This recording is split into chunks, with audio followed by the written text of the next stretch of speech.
Hello and welcome back to my channel. How are you today? This is Lorraine Anthony.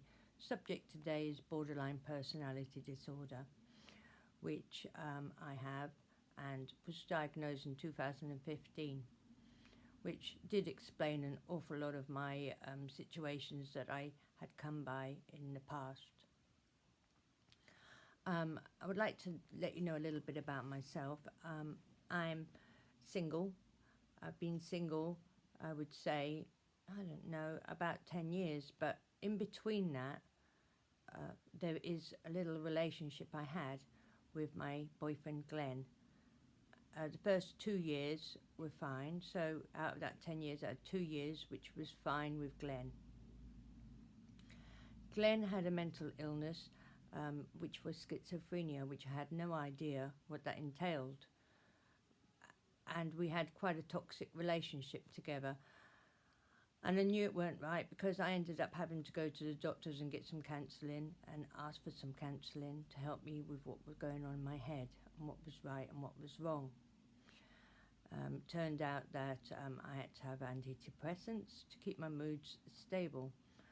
And I was getting normal counselling, which wasn't quite enough for me, as you know, I don't mix very well with people in social circles, and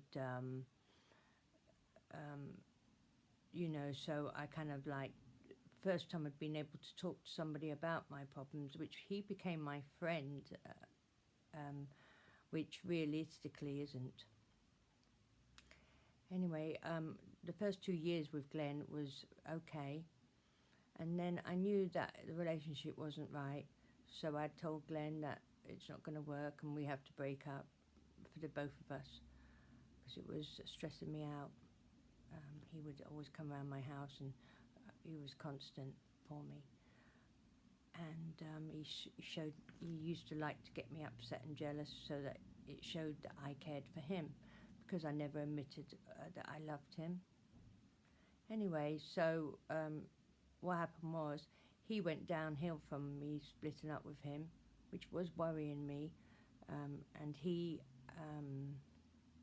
still saying loads of ums. He stopped taking his medication and stopped eating and committed suicide, and that was 3 years ago. 3 years just back from May, which was quite traumatic for me to deal with, as his family blamed me, and he taught me my guitar playing, and you know, he was a beautiful character with a mental illness that was pretty serious, and so in a way I understood why he did what he did for his mental health, even though I had to live on with that, and he knew that it would be difficult for me. And with borderline personality, you get very high and very low mood swings, and you kind of lock yourself away in your own little box, and you lack a lot of confidence. Believe me, people don't believe that, and it's really, really true, you know, of confidence and relationships are very difficult for me. And I have a son of 17, and he's got autism, and he lives with me, and we're okay, even though we're on a summer break, and I hardly see him because he's in his bedroom a lot. He doesn't like the outside that much, so I don't get out that much. But I thought I would discuss a little bit with you about it, and at present I've had some proper counselling with proper therapists that study or know about borderline personality, which helps a lot, has helped me a lot. And I know my triggers. I know what triggers me, and I try to go through them so that I don't bite and overreact. So I thought I'd let you know a little bit about me and see. And if you've got any questions, don't hesitate. And I'll tell you some more as I get along with the videos that I'm doing. Hopefully this is a little bit that you'll get to know a little bit more about me and health, mind and health benefits.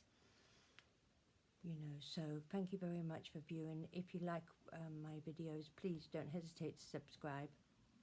I could do with your support. I've got more to tell, lots more to tell, and hopefully, sorry about it took a while for me to talk about my borderline personality disorder, but I get up and down, so I've caught a good moment to talk with you. Thank you so much for viewing, and love and light. God bless.